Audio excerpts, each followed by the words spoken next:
pudesse na cruz substituir todos aqueles que têm fé nele, todos aqueles que creem nele, né? Então, ele morreu em nosso lugar, em meu lugar, em seu lugar. E quando nós cremos nisso e confiamos nisso, Deus, então, nos regenera. Ele nos dá o seu Espírito, conforme diz João 1:12, né?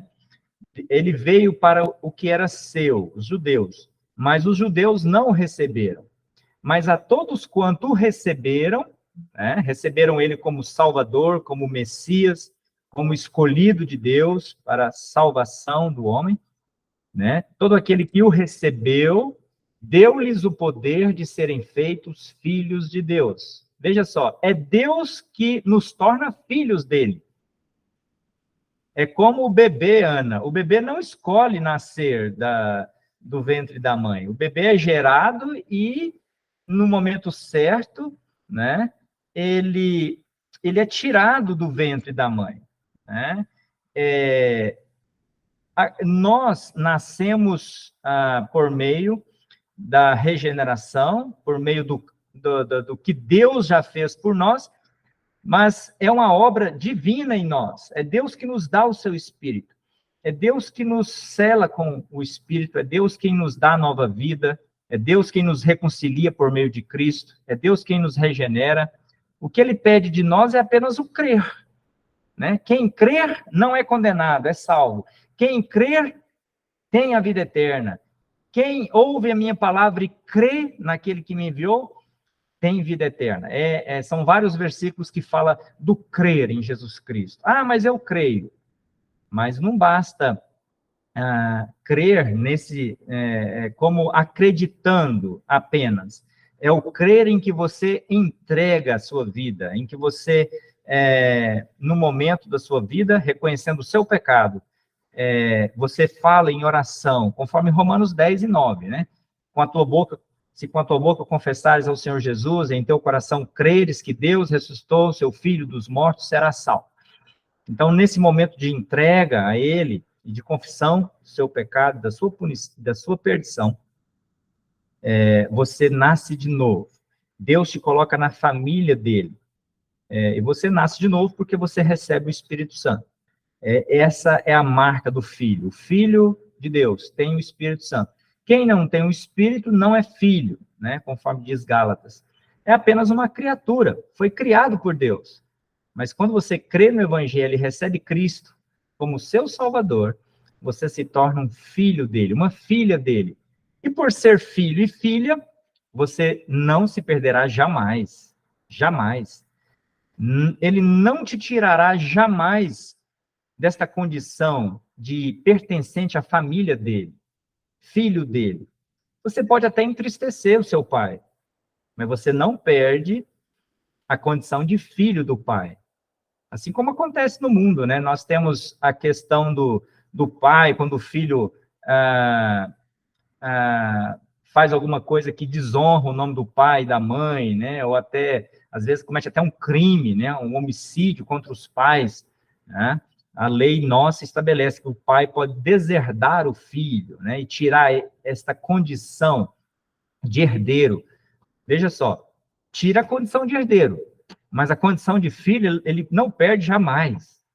Ele não é mudada a condição da identidade, o registro da identidade dele, muda só a condição de herdeiro.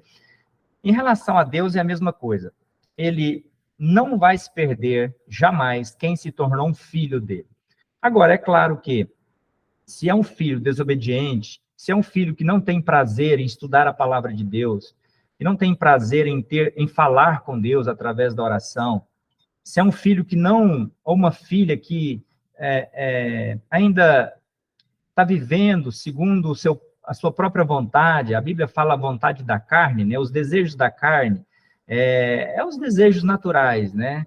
Você quer ter uma vida tranquila, às vezes vem a preguiça, às vezes vem a luxúria, às vezes vem o orgulho, e o Senhor vai deixando, e você vai deixando as coisas de Deus, então você vai entristecendo o Espírito Santo, né? Você não perde o Espírito, você entristece, Por quê? Porque essa não é a vontade de Deus para o filho ou para a filha dele, tá? Mas a questão do filho e da filha, o que nós precisamos entender são doutrinas. A parte principal do nosso estudo, nós queremos destacar o fato de que existem apenas criaturas e filhos. Criaturas, se você foi criado e ainda está no pecado, sem ainda ter confessado o seu pecado, sem ainda ter crido em Jesus Cristo como Salvador, você continua sendo uma criatura. A Bíblia fala que a ira de Deus está sobre você. A ira de Deus está sobre você porque você está numa condição de pecado. A condição de pecado, os seus pecados ainda não foram perdoados. Quando os seus pecados são perdoados? Quando você crê que Deus enviou o seu Filho, Jesus Cristo, ao mundo e que o Senhor Jesus Cristo, na cruz, morreu pelos seus pecados, pelos nossos pecados. Então, os nossos pecados já foram tratados. Deus tratou em Jesus Cristo, em seu Filho, o pecado da humanidade. Como que agora o homem pode ter o perdão dos seus pecados? Como que ele pode apagar o pecado do nosso coração, da nossa vida?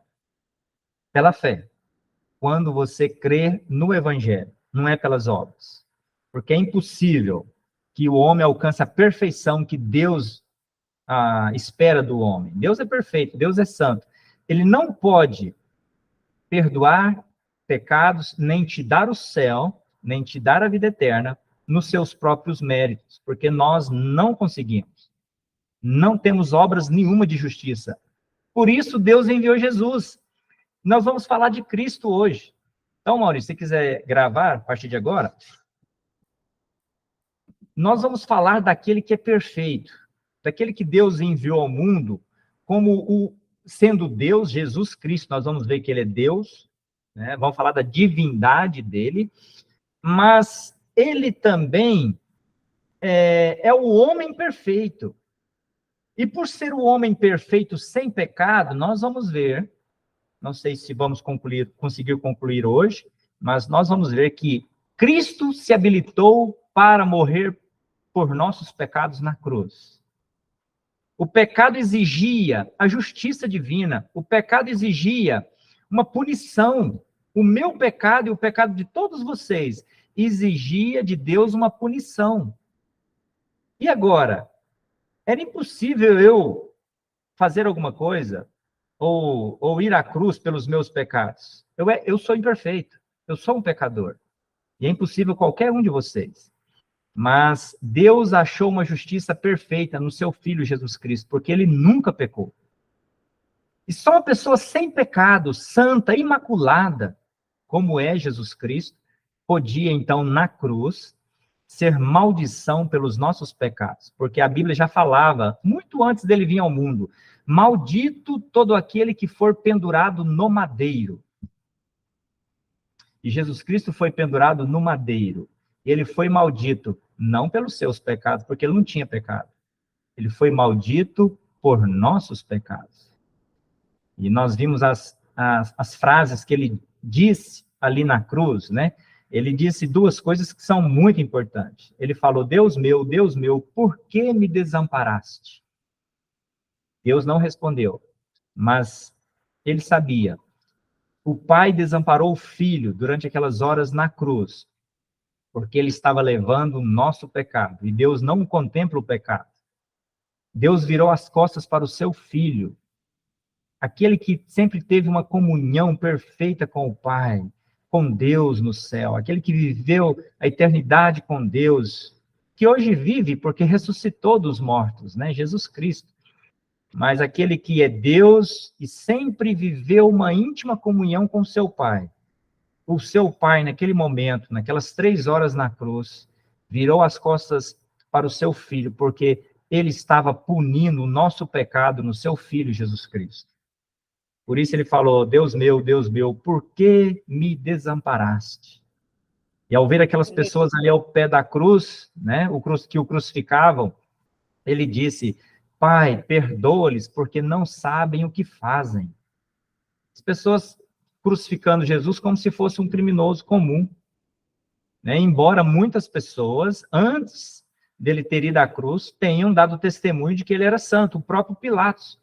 Pilatos falou, eu não acho nele crime algum. A mulher de Pilatos falou, não se envolva com esse justo. Em sonho à noite, eu tive um sonho e eu vi que ele é justo. Né? Pilatos lavou as mãos, né? Não acho nele crime algum, e lavou as mãos. O próprio Judas, né? Falou que ele era justo, inocente, né? Derramei sangue inocente. E outros mais, né? O centurião que o crucificou também ali na cruz, né? Ele falou, verdadeiramente este homem é o Filho de Deus. E no final da crucificação, ele disse aquela palavra maravilhosa, né? Está pago. Está tudo pago. Porque o pecado exigia um preço a ser pago. Né? E Cristo pagou, ele falou, está consumado. Ele pagou o preço do pecado, mas não dele, o nosso pecado. Então, hoje vamos ver um pouquinho sobre a divindade de Jesus Cristo. Jesus Cristo é o tema central da Bíblia, né? Nós já vimos, o primeiro versículo fala que no princípio criou Deus os céus e a terra, e João nos fala que Jesus Cristo estava ali, no princípio, criando todas as coisas. Cristo estava com o Pai, criando o universo, criando o mundo, né? Conforme nós lemos em João, capítulo 1 e 1. Evangelho de João, capítulo 1, verso 1 até o verso 5. No princípio do mundo, né? Quando o mundo foi criado, no princípio era o verbo com letra maiúscula, falando de Cristo como a palavra, e o verbo estava com Deus, e o verbo era Deus. Ele estava no princípio com Deus. Todas as coisas foram feitas por ele, por Cristo. E sem ele, nada do que foi feito se fez. Nele estava a vida, e a vida era a luz dos homens. E a luz resplandece nas trevas, e as trevas não a compreenderam. Então, verso 18. Deus nunca foi visto por alguém, o Filho unigênito que está no seio do Pai, este o fez conhecer. Verso 14. E o verbo se fez carne, falando de Cristo, o verbo, se fez carne, ou tomou a forma humana, e habitou entre nós, e vimos a sua glória como a glória do unigênito do Pai. O Pai aqui é Deus, né? Cheio, e Cristo foi visto como cheio de graça e de verdade.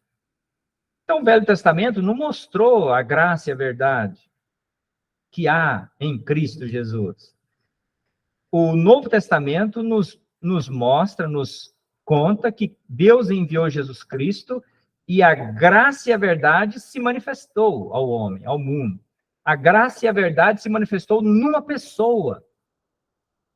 A graça e a verdade não é uma igreja, não é uma denominação. A graça e a verdade é uma pessoa. É Jesus Cristo. Graça fala do favor imerecido. E a verdade é tudo aquilo que Deus é, né? Ele é a luz, ele revela toda a verdade de Deus. Ele nos contou quem é Deus. Ele nos contou os propósitos de Deus em todas as épocas, né? Na eternidade. O versículo final também fala sobre Jesus, porque o Senhor Jesus Cristo é o tema central da Bíblia. Então, de Gênesis a Apocalipse, nós temos a Bíblia falando dele, né? Apocalipse 22 e 20. Depois que Cristo, então, veio ao mundo, morreu pelo pecado, foi sepultado, ressuscitou, voltou ao céu, depois, estando no céu, revelou a João o que há de acontecer no futuro, coisas que ainda não aconteceram, tá? E depois, quando está para terminar a sua revelação, né, e a Bíblia, então, ficou completa com Apocalipse, ele fala que ele vai voltar para buscar a sua igreja. E diz aqui, Apocalipse 22 e 20, falando de Cristo, aquele que testifica estas coisas diz, certamente cedo venho. Nós estamos aguardando a vinda dele, né? Ele pode vir a qualquer momento. Ele diz, certamente cedo venho. É interessante que no início de Gênesis, Deus falou para o homem, se você me desobedecer, certamente morrerás. E aconteceu. O homem desobedeceu e ele morreu. Não morreu fisicamente na mesma hora, mas ele morreu espiritualmente. Então, essa palavra certamente, nós já temos prova nas Escrituras de que é algo concreto, é algo que Deus já vê acontecido. E quando ele diz, certamente cedo venho, na mente dele já aconteceu. Não na mente nossa, que é limitada, né? Então, a volta dele, ele tem isso muito claro. E nós precisamos ter essa certeza de que a palavra dele vai se cumprir. Está se cumprindo. Tá? Certamente cedo venho. E a igreja diz o quê? Amém. Ora, vem, Senhor Jesus. A graça de nosso Senhor Jesus Cristo seja com todos vós. Amém. Então, a Bíblia fala do início ao fim. O tema central da Bíblia é o Senhor Jesus Cristo. É Deus querendo revelar a nós, os seres humanos, Cristo. A Bíblia foi escrita não para anjos, a Bíblia foi escrita para a raça humana, a raça de Adão, perdida. A Bíblia não foi escrita para seres santos, sem pecado. A Bíblia foi escrita para pecadores, como nós. Por isso que ele tinha que revelar Jesus Cristo, porque Jesus Cristo é o homem perfeito, sem pecado. Ele tinha que revelar uma pessoa sem pecado para tratar do nosso problema. Tá? Início e fim, Cristo. Interessante, Maurício. Nós sabemos que os versículos na Bíblia, a divisão em versículos não é inspirado, né? Foram homens que dividiram a Bíblia em capítulos e em versículos para facilitar a encontrar os versos, né? As passagens. Mas o versículo central da Bíblia, se formos pegar e dividir o número de versículos por 2, o versículo central está no Salmo 118. É interessante esse versículo. Salmo 118 e 8. Esse é o versículo que divide as Escrituras. Existem a mesma quantidade de versículos depois e a mesma quantidade de versículos antes. E olha o que diz. Salmo 118 e 8. É melhor confiar no Senhor do que confiar no homem. Quantas pessoas confiando no homem, né? Nas religiões criadas, inventadas pelo homem? Quantas pessoas confiando na força, na capacidade, na inteligência do homem, né? Quantas pessoas confiando nas suas riquezas, confiando nos seus diplomas, confiando na sua capacidade de entender as coisas, na sua inteligência? Quantas pessoas confiam no seu dinheiro? Quantas pessoas confiam no seu país? Quantas pessoas elas se aprisionam e ficam dependentes, né, da sua nacionalidade, da sua etnia, do seu nome? Quantas pessoas se orgulham dessas coisas, né, passageiras, né? Mas a Bíblia, o versículo central da Bíblia é Deus desafiando o homem. É melhor você confiar no Senhor. Não confia na sua capacidade. Não confia nos médicos apenas. Não confia na sua força, na sua saúde. Confia no Senhor. É melhor confiar no Senhor do que confiar no homem. Tem um outro versículo, eu não anotei aqui, mas eu creio que em Romanos fala que seja todo homem mentiroso e Deus verdadeiro. Se existe alguma contradição, se existe alguma coisa, se te colocam em dúvida sobre em quem acreditar, em quem confiar, parta desse princípio, o princípio de que Deus, ele é a verdade, ele é verdadeiro em tudo que ele faz e diz, e que o homem, ele pode se enganar, o homem pode mentir, mas Deus não mente. Deus não Romanos pode... capítulo 3, versículo 4, Felipe. Romanos? capítulo 3, versículo 4. Pode ler.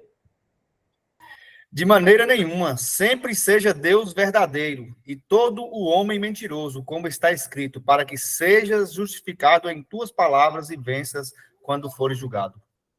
Exatamente. O Evangelho, se nós confiássemos, se nós pudéssemos entender esses dois versos aí, o que o Maurício leu, né? Seja Deus verdadeiro e todo homem mentiroso, e nesse versículo central da Bíblia, né? Melhor confiar no Senhor do que confiar no homem. O Evangelho, ele seria entendido melhor, né?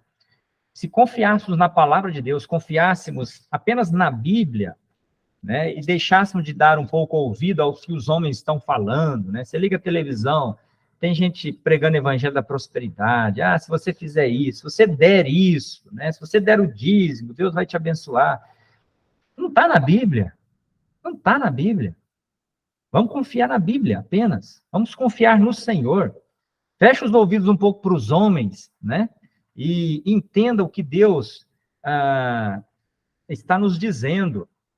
Até se eu falar alguma coisa fora das Escrituras, esqueça o que eu estou falando. Ouça as Escrituras, né? Levanta o dedo, a mão e fala assim, Felipe, onde está isso aí na Bíblia? Eu tenho que mostrar, né? Nós temos que procurar a base bíblica para tudo aquilo que nós estamos estudando. Então, apenas a título de introdução, né? Vamos lembrar desse versículo, né? E podemos até decorá-lo, né? É melhor, se alguém vem para você te propondo alguma coisa diferente do que está na Bíblia, você pode dizer, a Bíblia diz, é melhor confiar no Senhor do que confiar no homem.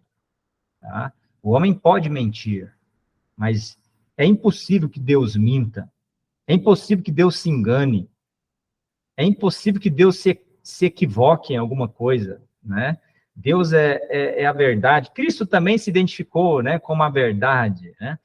Então, aquele que é a verdade, ele não pode se enganar, ele não pode mentir, ele não pode esconder, né? As pessoas, às vezes, vivem como se Deus estivesse escondendo alguma coisa dela, né? Mas por que Deus está escondendo isso de mim, se ocultando de mim alguma coisa? Não, Deus já revelou tudo que nós precisamos saber. Nós aqui não somos diligentes, né? E abrimos as Escrituras e estudamos o que Deus já tem nos revelado na sua palavra. Mas tudo que nós precisamos saber para servir a Deus e para fazer a vontade dele está escrito na Bíblia. Ok? O que nós precisamos é apenas entender a Bíblia. Às vezes a pessoa começa a ler o Velho Testamento e para. Nossa, mas que tanto de guerra, que tanto de assassinato, que tanto de coisa triste. Mas é entendendo as Escrituras no seu contexto que nós vamos entender Deus, né? Então, o Velho Testamento, ele... Oi, Ana, pode falar. Deixa eu até falar do acontecido com o Velho Testamento. Tem um amigo, por coincidência, eu estava ouvindo também o Gênesis, né? Que eu voltei, já li, mas eu voltei para ter as lembranças das coisas. Aí tem umas 2 semanas que uma amiga cristã, né, eu falando para ela, meu Deus, Deus era bravo antes de Cristo, né? Aí ela falou, Senhor, perdoe o que ela está falando. Por causa disso, porque tem guerra, né, e todas as outras coisas. Aí quando a gente vê a história, aí você começa a pensar o que aconteceu com Adão, aí você vai e vê depois de Cristo, né? Como Deus, o coração dele também muda depois de Cristo. Aí ela ficou pedindo perdão por mim. Eu falei, Jesus, o que eu tô falando? Na verdade, quando você começa a estudar Gênesis, Ana, você vê o Senhor já destruindo a raça humana no dilúvio, né? O que é? Lá fala que Deus até arrependeu, não o arrependimento do homem, né? O arrependimento de Deus é diferente do nosso, né? Mas ele é arrependido de ter criado o homem. Por quê? Porque ele viu que a corrupção e a maldade, o pecado do homem cresceu tanto que Deus já não podia suportar a raça humana daquela forma, né? E aí vem o juízo divino, por causa do pecado, né? Depois vem Sodoma e Gomorra também. Veja só, a sodomia, o homossexualismo, não é novidade dos nossos dias. Isso já ocorre há milênios atrás. Existia isso lá em Sodoma e Gomorra, né? O termo até sodomia, que se usa às vezes, né, para esse pecado, vem lá de Sodoma. Ou seja, Deus pune aquelas cidades, né, porque foram mais de uma, por causa do pecado. E quando Deus inicia as guerras, ele destrói o Egito por causa do pecado, da incredulidade de Faraó e daquelas pessoas ali no Egito.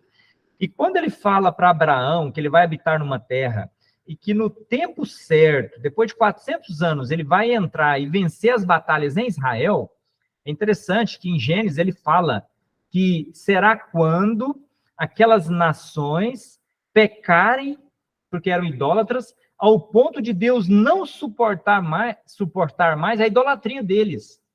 Então, a própria guerra que Deus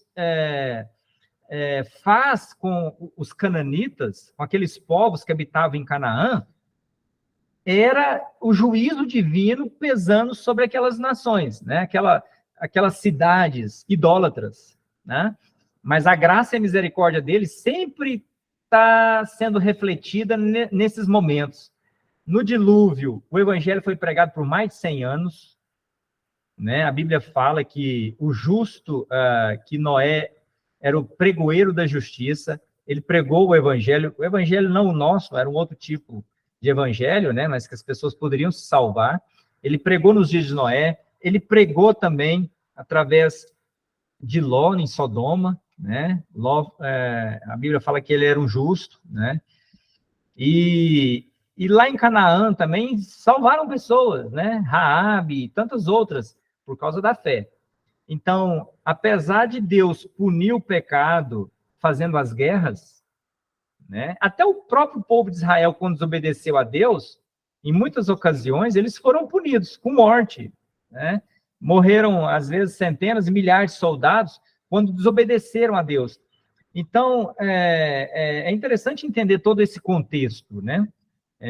Não é Deus punindo, não é Deus matando por matar, né? Deus não mata, né? O que mata é a desobediência e o pecado. Então, quando a Bíblia revela que morreram milhares em tal lugar, ou assim, assado, é Deus julgando certas nações, certos povos, certas cidades, mas julgando o pecado, tá ok? Quando você entende essa questão da gravidade do pecado, aí você entende por que morriam, então, milhares de pessoas, e morreram milhares, né, de pessoas no Velho Testamento. Era sempre, envolvia sempre a punição ao pecado. Mas, enfim, a graça e a verdade, né, nós temos lido aqui no Novo Testamento, se revelou através do Senhor Jesus Cristo, né? Mas o Senhor Jesus Cristo foi visto em figuras no Novo Testamento, no Velho Testamento, né?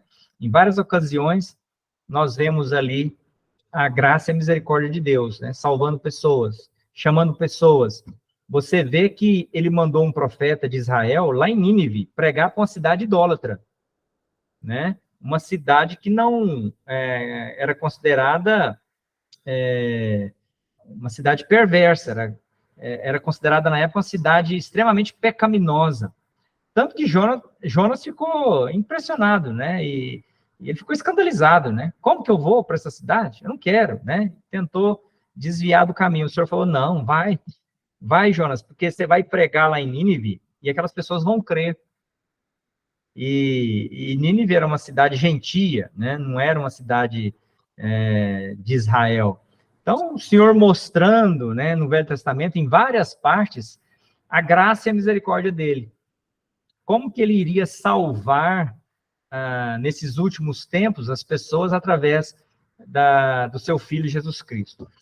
Mas, vamos estudar então um pouquinho sobre a divindade de Cristo.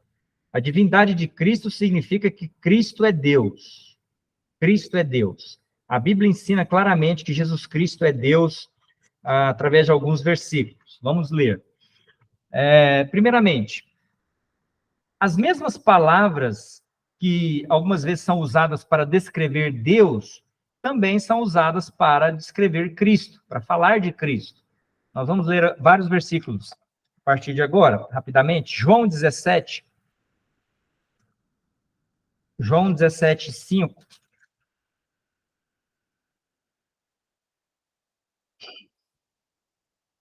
Diz assim, Cristo falando, e agora glorifica-me tu, ó Pai, junto de ti mesmo, com aquela glória que eu tinha contigo antes que o mundo existisse. Note só, na oração sacerdotal de Cristo, antes de ir à cruz, ele fala, Pai, glorifica a mim com a glória que eu tinha contigo antes que o mundo existisse. Ele não foi um homem comum. O homem foi criado no 6º dia da criação. Cristo está falando de uma glória que ele tinha antes da existência do mundo, mostrando que ele é Deus. Capítulo 8 de João, versículo 58.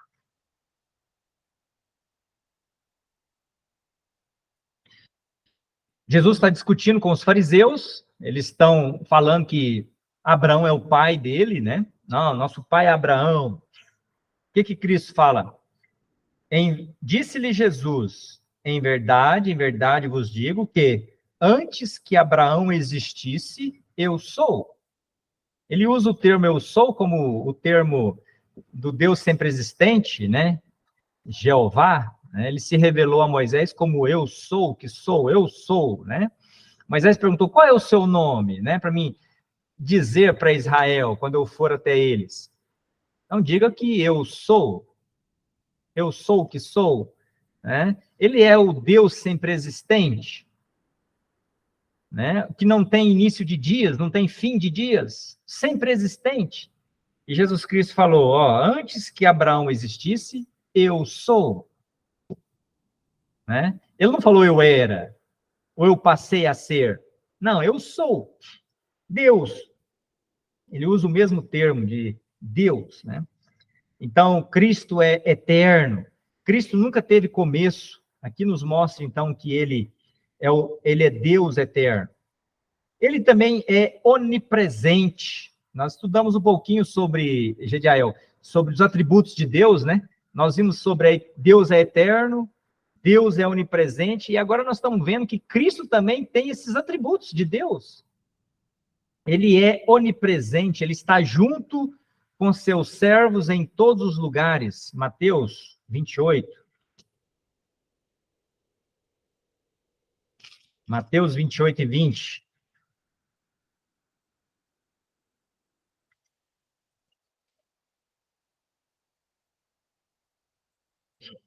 É aquele ide, né?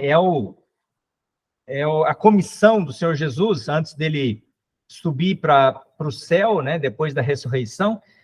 Verso 19. Verso 18.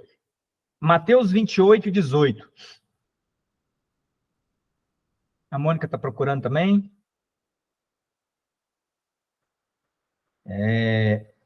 Pode acompanhar, quem tem a Bíblia, Mateus 28 e 18. E chegando-se Jesus, falou-lhes dizendo, é-me dado todo o poder no céu e na terra.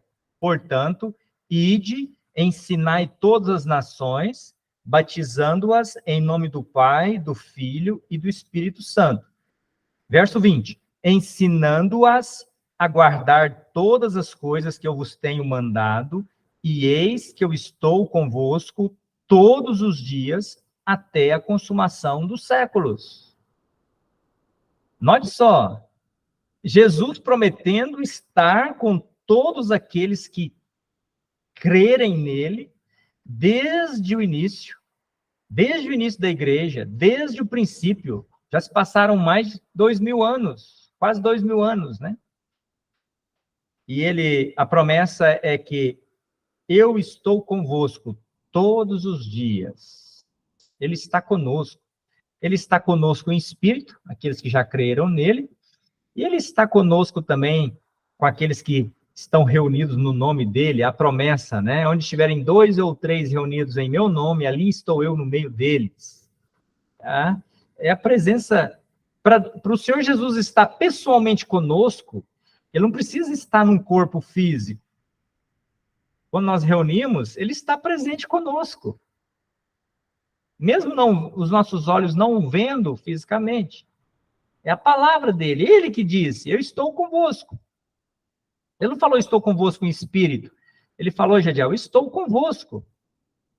Então, isso é algo real, né? Ele está conosco. Tá? E para estar conosco, não precisa estar fisicamente conosco. Então, isso é a onipresença dele. Ele está com todos nós, com todos aqueles que creem nele. Somos cristãos porque ele está conosco, né? Cristãos como pequenos cristos, né? Que já creram nele. Nós somos o seu corpo, né? A Bíblia fala que ele é a cabeça da igreja, a cabeça de comando. E nós, os que já cremos nele, somos o seu corpo na terra. Somos os seus braços, somos as suas pernas, o seu coração. Seu corpo. Ele é também onipotente. Ele tem todo o poder e toda a autoridade. Nós lemos aqui o versículo 18. Né? Chegando-se Jesus, falou-lhes dizendo, é-me dado todo o poder no céu e na terra. Tem uma palavrinha que fala desse poder, né? Ele é plenipotenciário. Ele tem todo o poder. Plenipotenciário. Ele tem pleno poder. Apocalipse capítulo 1 também fala dessa onipotência dele. Né? Apocalipse 1 e 8.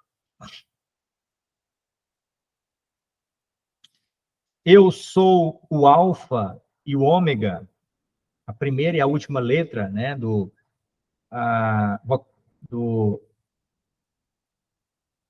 vocabulário grego, né, o alfa e o ômega, o princípio e o fim, diz o Senhor, que é, que era e que há de vir, o Todo-Poderoso.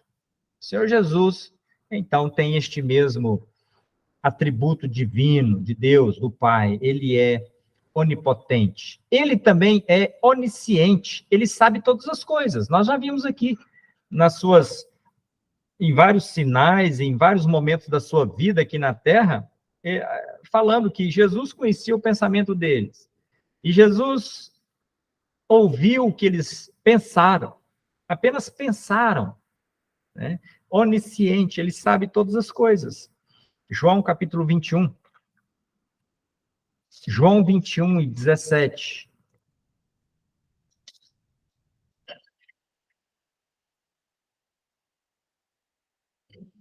Isso aqui foi Pedro falando para ele, né? Pedro, então, chegou a uma conclusão, que é a conclusão que nós devemos chegar também, né? Pedro tinha andado com o Senhor Jesus por alguns anos, e conheceu Jesus. E ele falou, disse-lhe terceira vez, Simão, filho de Jonas, amas-me? Simão entristeceu-lhe por lhe ter dito terceira vez, amas-me? E disse-lhe, Senhor, tu sabes tudo, tu sabes que eu te amo. Jesus disse-lhe, apacenta as minhas ovelhas. Então, pela terceira vez, né, quando o Senhor Jesus falou, Pedro, você me ama, aí ele não tinha outra coisa a dizer, Senhor, o Senhor está me perguntando se eu te amo, mas o Senhor sabe todas as coisas. O Senhor conhece o meu coração. O Senhor sabe que eu te amo. Então, o Senhor Jesus comissionou ele, né, a ser um pastor. Apacenta as minhas ovelhas. Ele é onisciente. Ele é imutável. Ele não muda. O Senhor Jesus Cristo também tem esse atributo. Hebreus, capítulo 13.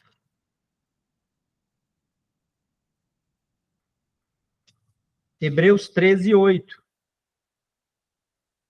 Nós já ouvimos alguns versículos dizendo, né? Deus é o mesmo ontem, hoje, para sempre. Né? É o Deus que não muda. Mas aqui diz assim, Hebreus 13, 8. Jesus Cristo é o mesmo ontem e hoje e eternamente.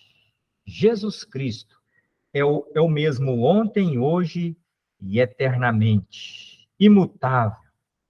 Ele é o mesmo para sempre. Agora, Cristo também, além de algumas palavras que designam Deus, designarem Cristo, Cristo também desempenha as mesmas obras que Deus desempenha. Vamos ver algumas? Nós já lemos, vamos ler João 1 e 3, que Cristo criou todas as coisas. O Verbo estava com Deus e tudo que foi feito por meio dele. Né? João capítulo 1, verso 3. João 1 e 3. Apenas para reforçar.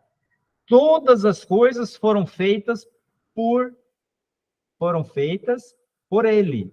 E sem ele, nada do que foi feito se fez. Ele criou todas as coisas. Deus criou, Cristo criou todas as coisas. Ele também, o Senhor Jesus Cristo, sustenta o universo. Nós costumamos dizer que Deus sustenta esse universo, né? E nós, então, identificamos quem é esse Deus. O Deus que sustenta esse universo é o segundo ser da divindade, né? A segunda pessoa da divindade, Jesus Cristo. Conforme Colossenses 1 e 17. E ele é antes de todas as coisas, e todas as coisas subsistem por ele. Todas as coisas subsistem por ele. Verso 15 também fala da questão da criação, né? Porque ele é a imagem do Deus invisível, Jesus é a imagem do Deus invisível, o primogênito de toda a criação. Aqui fala, esse primogênito não quer dizer que ele foi o primeiro a ser criado, não. Primogênito, mas o primeiro em autoridade na questão da criação. Né? Deus deu autoridade para o seu filho criar e sustentar todas as coisas. Ele é o primeiro em tudo. Ele, então, está envolvido na criação e no sustento de todas as coisas.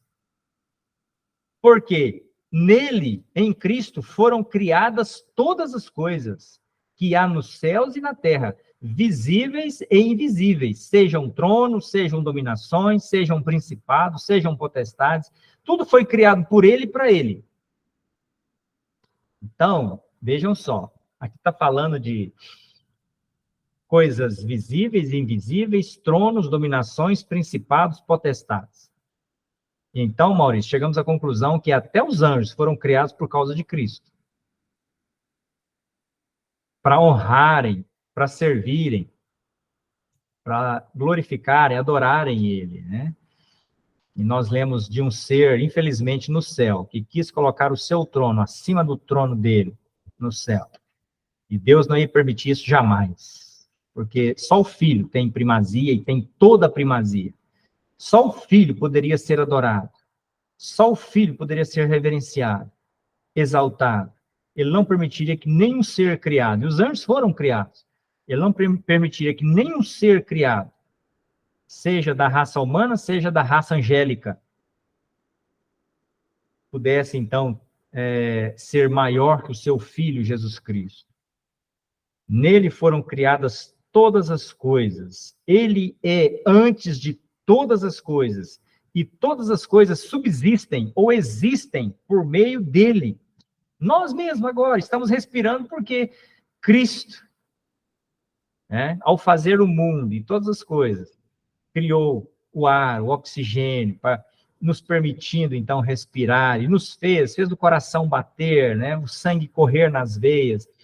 Ele, então, nos fez ali, quando fez o primeiro homem, Adão, fez a Eva, e depois fez os bebês, né? E Eva teve com seu marido, esposo Adão, e todas as gerações foram criadas porque assim Deus permitiu que, através de Cristo, seu Filho, todas as coisas existissem. E ele ainda faz com que todas as coisas existam. E ele, além de ser criador, através dele todas as coisas subsistem ou existem. E nós lemos também que ele ressuscitou dentre os mortos, né? Diz João 2:19, falando das obras que Deus desempenha, né? Atos 17:25 fala também, né, Maurício? Só lendo o versículo que o Maurício colocou aqui, Atos 17:25. É aquela pregação de Paulo ali em Atenas, né? Ele falou, Deus que nem tão pouco é servido por mãos de homens, como que necessitando de alguma coisa, pois ele mesmo é quem dá a todos a vida, a respiração e todas as coisas. De um só Adão fez toda a geração dos homens para habitar sobre toda a face da terra, determinando os tempos já dantes ordenados e os limites da sua habitação, para que buscassem ao Senhor, se porventura tateando pudessem achar, ainda que não está longe de cada um de nós, porque nele vivemos e nos movemos e existimos, como também alguns dos vossos poetas disseram, pois somos também sua geração. Sendo nós, pois, geração de Deus, não havemos de cuidar que a divindade seja semelhante a ouro, ou a prata, ou a pedra esculpida por artifício e imaginação dos homens. Então, veja só, Paulo viu tanta idolatria ali em Atenas, ele falou, Deus criou todas as coisas por meio do seu Filho Jesus Cristo. Nós fomos criados por meio dele, para ele. Ele não vai aceitar jamais que pessoas usurpem o lugar de Cristo, né? Adorando imagens, ouro, imagens de animais, imagens de pessoas. Né? Porque Cristo é o único que deve ser adorado, honrado, glorificado. Né? E por isso que ele exorta no versículo 30, mas Deus, não tendo em conta os tempos da ignorância, anuncia agora a todos os homens, em todo lugar, que se arrependam. Então, antes de conhecer Cristo, olha só como que é o amor de Deus por nós, e a misericórdia, a graça dele. Antes de você conhecer esses versículos e conhecer Cristo, a Bíblia está falando que Deus não leva em conta o tempo da ignorância, o tempo em que você ignorou Cristo, o tempo que você não creu em Cristo. Ele esquece isso, ele apaga isso.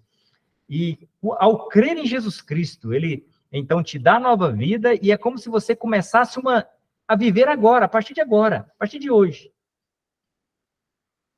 A partir de agora, quando você então passa a entender e compreender quem é Cristo e o que ele fez por você, quem ele é, né? Então, a Bíblia fala, Deus não vai levar em conta o tempo da ignorância em relação a Cristo, mas anuncia agora a todos os homens, em todo lugar, que se arrependam dos seus pecados, né? E creia em Jesus Cristo como seu Salvador. Porquanto tem determinado um dia em que com justiça há de julgar o mundo. E ele vai julgar o mundo através de quem? Quem é que vai julgar esse mundo? Jesus Cristo. Jesus Cristo. Então, Jesus Cristo hoje, ele salva. Jesus Cristo está de braços abertos, querendo salvar as pessoas, né? Mas depois a Bíblia fala que Deus tem determinado um dia em que, com justiça, o próprio Senhor Jesus Cristo vai julgar o mundo. E ele fala, com justiça há de julgar o mundo, eu estou lendo lá em Atos, capítulo 17, verso 30, com justiça há de julgar o mundo por meio do varão que destinou. Qual é o varão que ele destinou? Varão é o homem, né? O homem com letra maiúscula, né? Porque este é o verdadeiro homem, representante da raça humana regenerada, com vida e vida eterna, com o Espírito Santo, né, que tem agora comunhão com Deus, por meio do varão que destinou, Jesus Cristo. E como que ele dá certeza que este varão que ele destinou vai vir e vai julgar a raça humana? Diz o verso 31, e disso deu certeza a todos os homens, ressuscitando-o dos mortos. Então, quando Deus ressuscita o seu Filho dos mortos, além de nos justificar do pecado, além de nos possibilitar a vida eterna, além de ser a primícia dos mortos, além de ser o primeiro, né, daqueles que irão também ressuscitar um dia, né, e isso fala da primícia, né, aquele que tem a primazia em todas as coisas, também ressuscitou primeiro, mas a ressurreição dos mortos também é uma certeza que Deus dá de que ele vai julgar este mundo um dia, e um dia que ele tem designado. Na agenda dele está anotado o dia. Nós não sabemos, ele sabe o dia. Ok? Por isso nós precisamos crer no Evangelho, crer hoje. Nós não sabemos o dia. Nós sabemos só que ele vem julgar, e vai julgar todas as coisas, e todas as pessoas. Mas ele deu certeza disso, ressuscitando o seu Filho, Jesus, dos mortos. Tá? Isso aqui é uma certeza que nós temos pela palavra dele. Uma outra obra que Cristo desempenha, igual a do seu Pai, nós temos aqui em João, capítulo 2, verso 19 a 22. Jesus respondeu e disse-lhes, derribai este templo, e em 3 dias o levantarei. Disseram, pois, os judeus, em 46 anos foi edificado este templo, e tu levantarás em 3 dias? Mas ele falava do templo do seu corpo.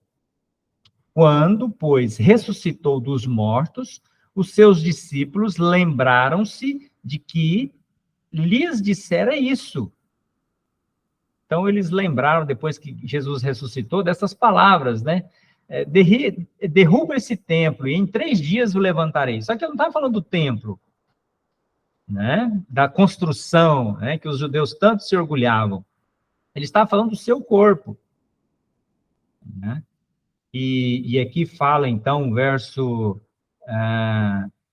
22, e estando ele em Jerusalém pela Páscoa, durante a festa, muitos vendo os sinais que fazia, creram no seu nome.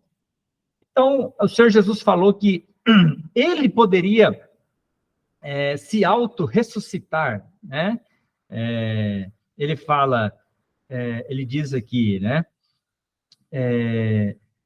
Em 3 dias o levantarei. Derribai este templo, e em 3 dias o levantarei. Eu o levantarei. Mas nós lemos que ele se sujeitou tanto à vontade do Pai, que ele deixou nas mãos do Pai a questão da sua ressurreição. E a Bíblia diz que, mesmo ele tendo o poder de ressuscitar pelo seu próprio poder, né, o poder que nós temos falado da sua onipotência, como ele é onipotente, mas a Bíblia fala que Deus o ressuscitou. Ele entregou, então, tudo isso nas mãos do Pai. Ele não quis fazer nada por conta própria, né? Ele, então, o Pai, Deus, o Pai, o ressuscitou dos mortos, mas ele tinha esse poder, sim. Se ele quisesse, ele poderia também usar o seu poder e ressuscitar na força do seu poder. O mesmo título também é dado a Deus e a Cristo. Agora, em relação a títulos que a Bíblia fala, né? Ele é chamado Deus. Deus, o Pai, fala do Filho como Deus. Vamos ler lá em Hebreus? Nós estamos falando, então, só para não perdermos o nosso raciocínio, né? Nós estamos falando sobre a divindade do Senhor Jesus Cristo. Porque se compreendermos que Jesus Cristo é Deus, então tudo muda na nossa vida, né? nós sabemos que Deus enviou o seu Filho, que é Deus, e esse Filho, que é Deus, foi à cruz e morreu por nós. Deus pagando o preço do nosso pecado. Então, se Cristo é Deus, tudo vai mudar para nós. Né? Mas se o homem entende que ele foi só um homem aqui, né? Não, mas Jesus é só um homem, tá? Então não tem valor. Né? Se ele é um homem, então o evangelho não tem a força que ele diz que tem. Tá? Agora, se Jesus é Deus, aí tudo muda, né? Hebreus capítulo 1.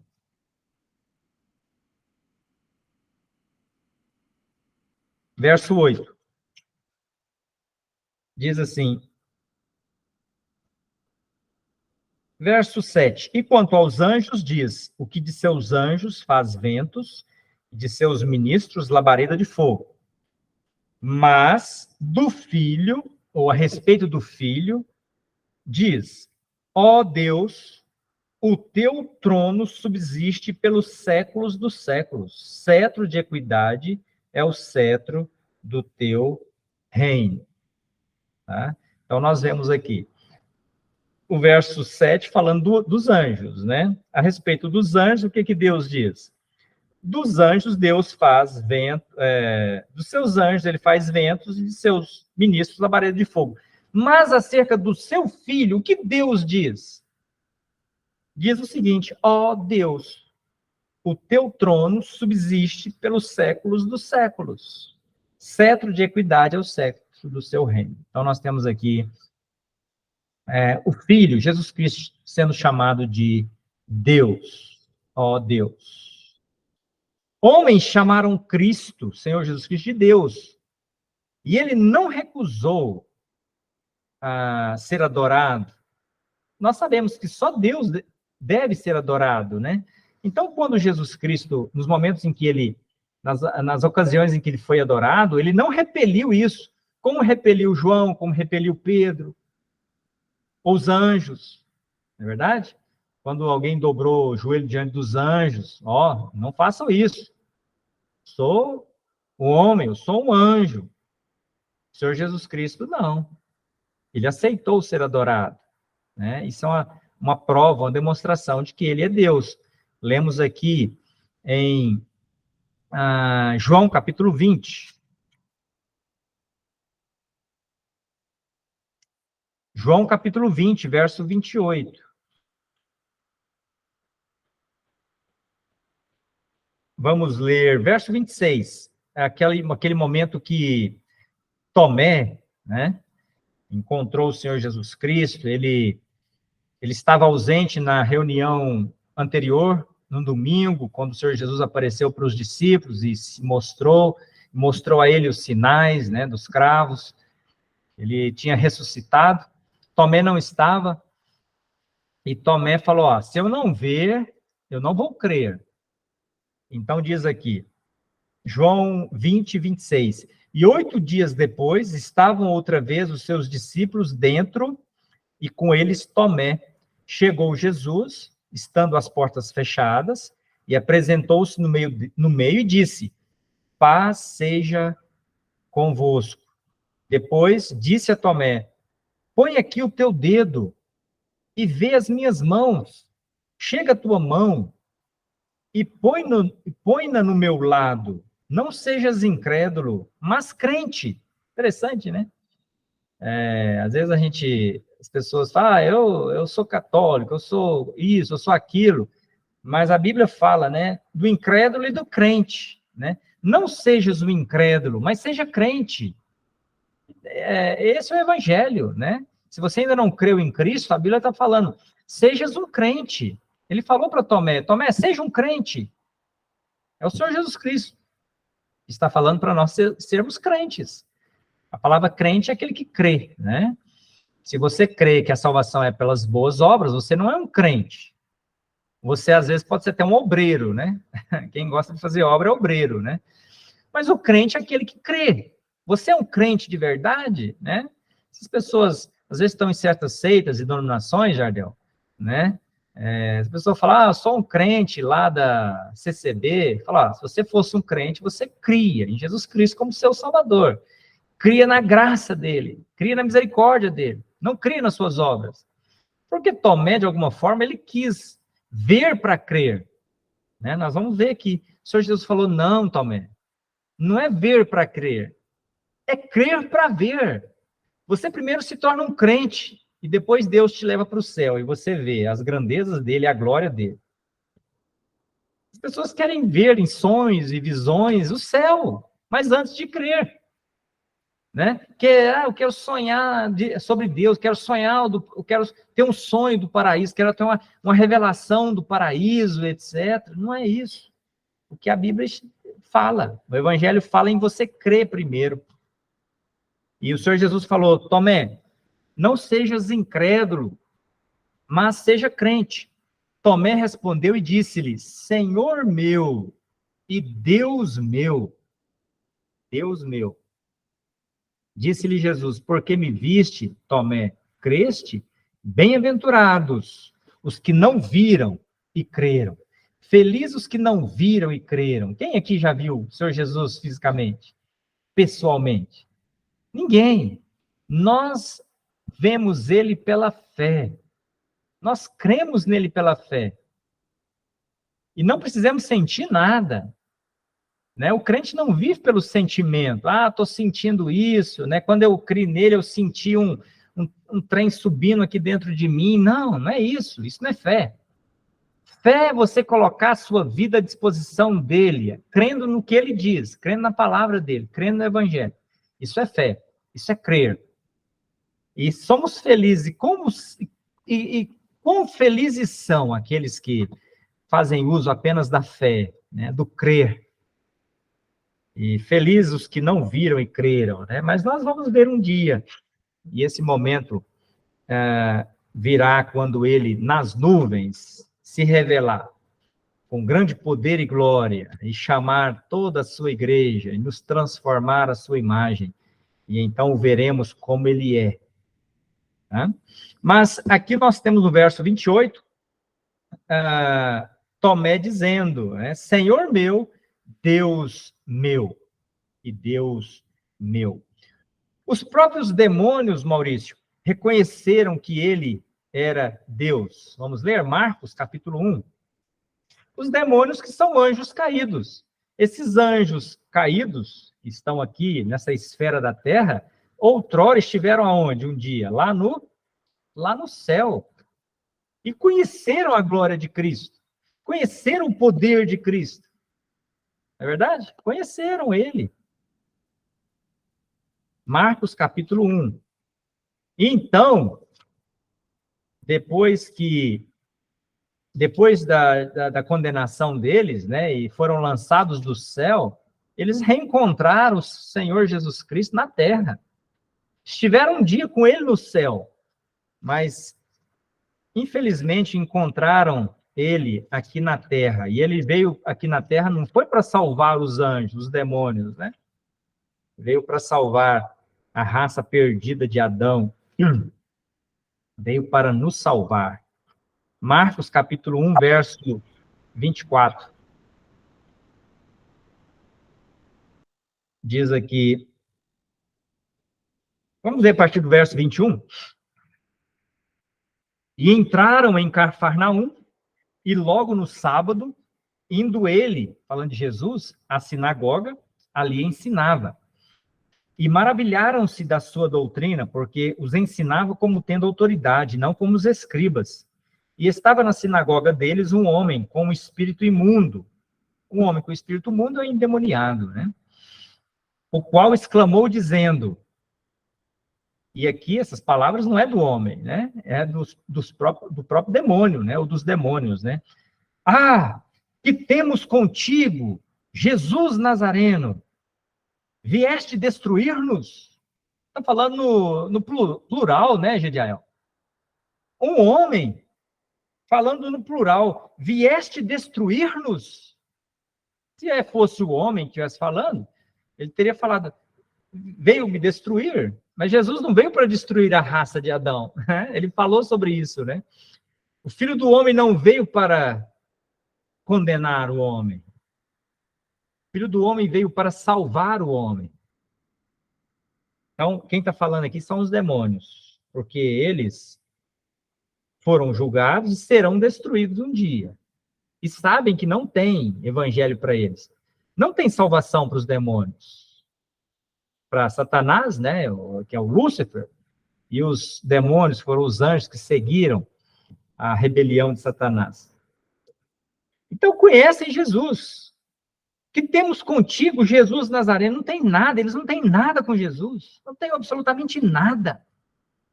Eles são trevas, são perdição, eles querem a morte do homem, Cristo quer a vida do homem. Eles querem a doença do homem, né? E quantos homens caíram numa condição de doença terrível por conta desses demônios? Não estou dizendo que toda doença é ação demoníaca, não.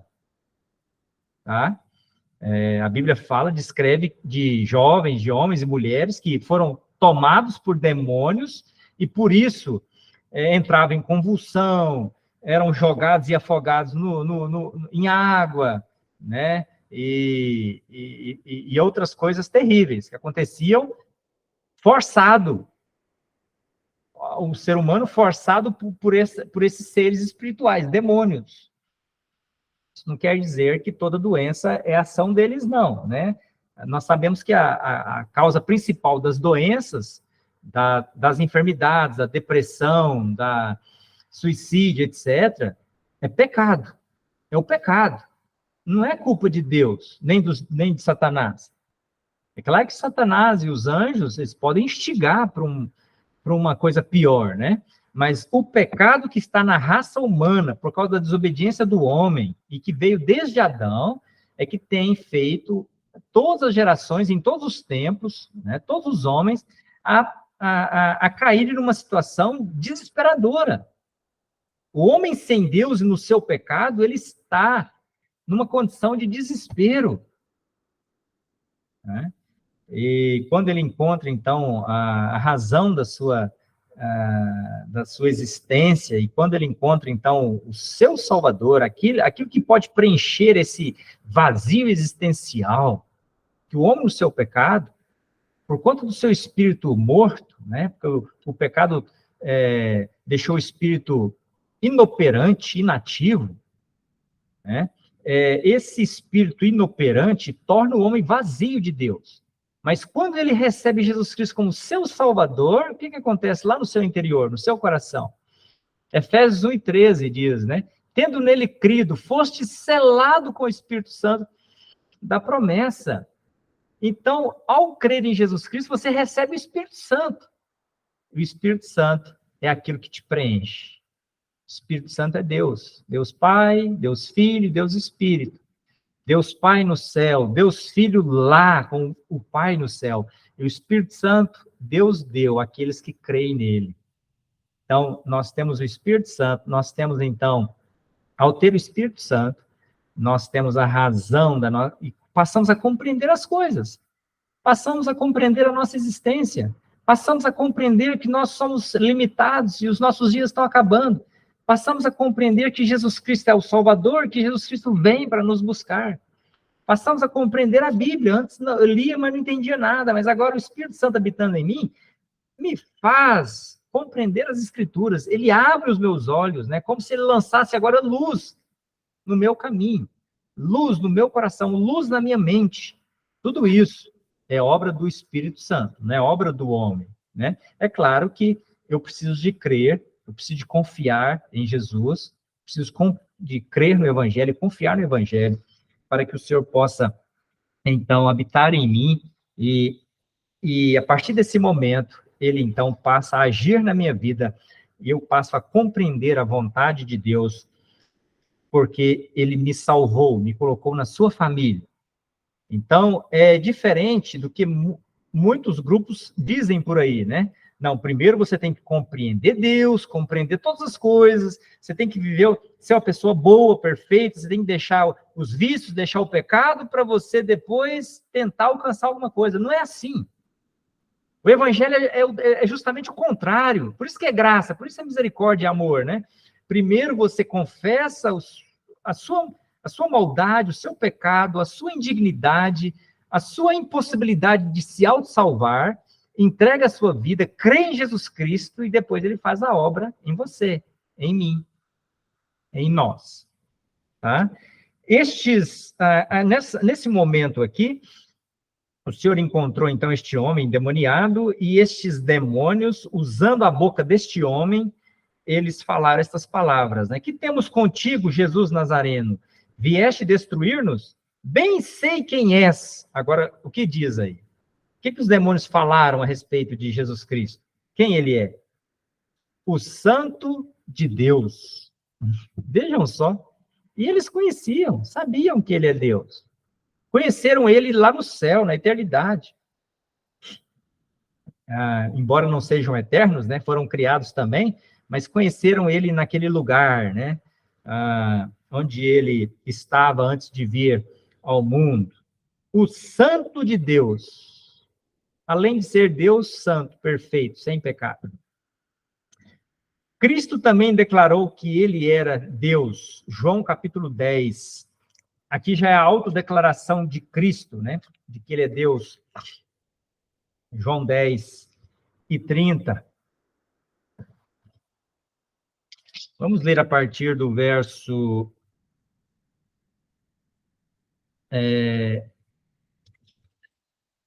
27. E assim vamos finalizar, porque o tempo já passou bastante. Depois nós podemos continuar o estudo sobre Cristo, falando sobre a sua encarnação, as suas obras e as suas funções. Mas nós vamos terminar aqui lendo João 10, 27 a 30. E depois, se alguém tiver alguma pergunta, ou quiser acrescentar mais alguma coisa que nós falamos. Aqui diz assim, João 10 e 27, o Senhor Jesus falando, as minhas ovelhas ouvem a minha voz, e eu conheço-as, e elas me seguem. Aqui está falando de ovelhas. Ovelhas são figuras daqueles que já creram em Cristo, né? Outrora não éramos, a Bíblia fala, né? Não éramos ovelhas do seu rebanho, do seu pasto, mas ele nos comprou, né? Ele nos resgatou. O resgate fala de algo que teve um preço pago, né? Então, a Bíblia fala que Jesus Cristo, como pastor das ovelhas, ele comprou as suas ovelhas, ele comprou com seu sangue, não foi com ouro, nem com prata, nem com pedras preciosas, né? Ele nos resgatou com seu precioso sangue, o sangue que ele derramou na cruz do Calvário. É o sangue que ele nos comprou. As minhas ovelhas aqui, então, são pessoas que já creram nele, ouvem a minha voz. A palavra de Deus, né, a Bíblia que nós temos nas nossas mãos, é a voz dele. Ouvem a minha voz, e eu conheço-as, e elas me seguem. Então, aqui não está falando de homem, né? Não é seguir pastor, igreja, aqui está falando de Cristo como pastor. Temos que seguir ele. Se alguém que se diz pastor fala alguma coisa que Deus não diz na sua palavra, esse não é o verdadeiro pastor, né? Esse é o ladrão, é o salteador, é o falso profeta, né? Então, temos que ter cuidado. Nós temos que saber se as pessoas que se dizem pastores, né? Não como título, né? Mas como dom, como uma capacidade divina para pastorear, e Deus deu dons, né? Às pessoas, se esses pastores estão falando justamente o que Deus diz, senão não é pastor. Mas o Senhor Jesus é o verdadeiro pastor, é o sumo pastor. E ele fala e nós ouvimos. Ele conhece as suas ovelhas e nós seguimos ele. E ele fala, e dou-lhes a vida eterna, e nunca hão de perecer. Aqui está falando de segurança, de salvação, de certeza. Aquele que crê em Jesus Cristo tem vida eterna e nunca mais há de perecer, há de morrer. Nunca mais será separado de Cristo. É o que ele fala, ó, e ninguém as arrebatará das minhas mãos. Então, quando Deus te salva, ele te salva para sempre. Mas e se eu pecar? Nós continuamos tendo um advogado junto ao Pai, Jesus Cristo, justo, né? E se eu me adoecer? E se eu perder o emprego? E se eu cair numa situação de desespero. Não, você não perde a salvação, né? Nós passamos ainda por aflições e tribulações, porque estamos nessa carne, nesse corpo. Isso é normal, né? Mas a salvação é algo que Deus te dá e que ninguém te toma. Por quê? Porque Ele te diz isso, não é eu que estou dizendo. Ele está falando aqui, ó. Tá? Dou a vida eterna a vocês, e vocês não vão perecer, e ninguém poderá arrebatar vocês das minhas mãos. Meu Pai, que mas deu, é maior do que todos, e ninguém pode arrebatá-las das mãos de meu Pai. Então, ele está falando do Pai, Deus, né? Jesus Cristo.